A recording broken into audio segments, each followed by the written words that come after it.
Hello students, I hope all of you are very well. आज है 29 of October 2022। तो आज के हम करंट अफेयर अपने स्टार्ट कर रहे हैं। तो जो फर्स्ट क्वेश्चन है वो है, किस राज्य ने कक्षा 12th के छात्रों के लिए ईमानदारी की दुकान शुरू की है? तो इसका जो करेक्ट आंसर होगा वो होगा केरला।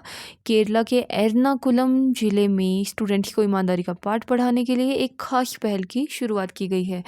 एर्नाकुलम में 7 स्कूलों ने student police cadet Kerala police की पहल के तहत अपने कैंपस में ईमानदारी की दुकानें खोली है। इन स्टोर्स में विभिन्न प्रकार की स्टेशनरी आइटम होंगे। हालांकि कस्टमर से पैसे लेने के लिए इन स्टोर पर कोई भी दुकानदार नहीं होगा। यहाँ तक कि स्कूली स्टूडेंट वहाँ खरीदारी करते हैं तो उन पर नज़र रखने की कोई व्यवस्था नहीं होगी। इन स्टोर्स का मकसद सिर्फ बच्चों में ईमानदारी पैदा करना था। तो ये जो शुरुआत की है वो की है केरला राज्य ने।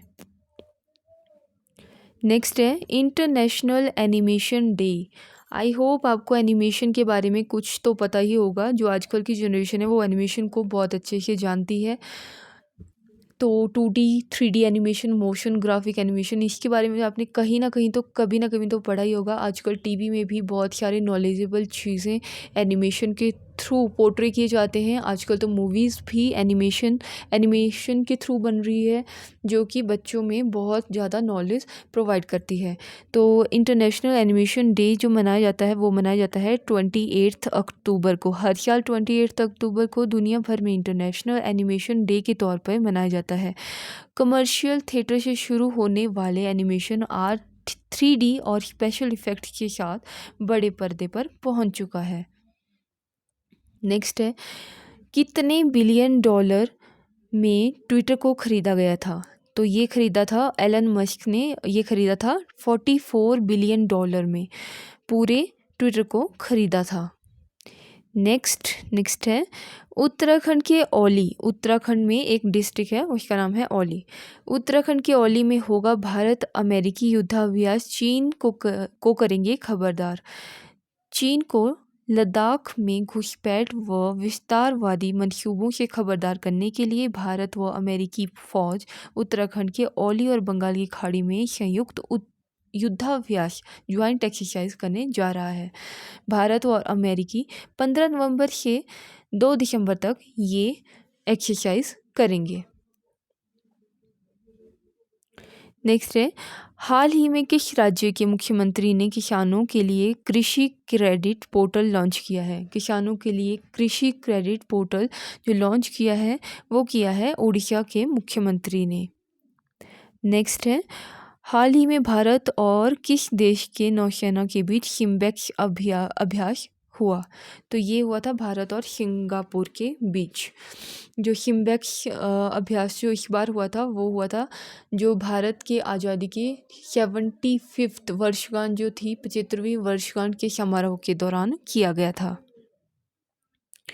हाल ही में किस देश ने कोविड-19 के खिलाफ पहला इनहेलेबल वैक्सीन लॉन्च किया? इनहेलेबल वो चीज़ होती है जो हम सांस के थ्रू अंदर को खींचते हैं। तो जो कोविड-19 के खिलाफ पहला इनहेलेबल वैक्सीन जो लॉन्च किया था वो किया था सबसे पहले चाइना ने। नेक्स्ट, पुरुषों की आइस हॉकी चैंपियनशिप में किस टीम ने 15 CEC कप जीता है? तो ये जीता है लद्दाख स्काउट्स ने। 15वीं CEC cup men's ice hockey championship जो 2022 में हुई थी। और ये जो चैम्पियनशिप, ये जो फाइनल है ये खेला गया था ITBP और लद्दाख स्काउट्स की टीमों के बीच खेला गया था। और ये हुई थी लेह में NDS स्पोर्ट्स कॉम्प्लेक्स में हुई थी। ये बहुत ज़्यादा प्रतिस्पर्धी खेल है और दोनों टीमों में भरपूर प्रयास किया था, लेकिन विजेता किसी एक टीम को चुना गया था और जो विजेता टीम थी वो थी लद्दाख स्काउट्स। नेक्स्ट, भारत सरकार के मिशन कर्मयोगी को समर्थन देने के लिए किस संगठन ने 47 मिलियन डॉलर अमेरिकी डॉलर की परियोजना को मंजूरी दी है? भारत सरकार का जो मिशन कर्मयोगी था उसको समर्थन किस संगठन ने दिया था? वो दिया था वर्ल्ड बैंक ने 47 अमेरिकी डॉलर। तो इसका जो मेन उद्देश्य था, मिशन कर्मयोगी योजना का जो मुख्य उद्देश्य था वो था कर्मचारियों की क्षमता को बढ़ाया जाए, और इस योजना के तहत कर्मचारियों की क्षमता बढ़ाने के लिए काफ़ी ज़्यादा ट्रेनिंग दी जाएगी, और इस ट्रेनिंग के तहत ई लर्निंग कंटेंट भी कर्मचारियों को प्रदान किया जाएगा। योजना का जो मुख्य उद्देश्य है वो कर्मचारियों के काम में काफ़ी ज़्यादा प्रगति करना था। कौन सा देश बिटकॉइन को आधिकारिक मुद्रा के रूप में अपनाने वाला दूसरा देश बन गया है? जो बिटकॉइन है, आपको पता है बिटकॉइन क्या है, क्रिप्टो करेंसी है। तो वो कौन सा देश जो है दूसरा देश बन गया है जो आधिकारिक रूप है, ऑफिशियल रूप से उस मुद्रा को, उस करेंसी को अपना रहा है, वो बन गया है सेंट्रल अफ्रीकन रिपब्लिक।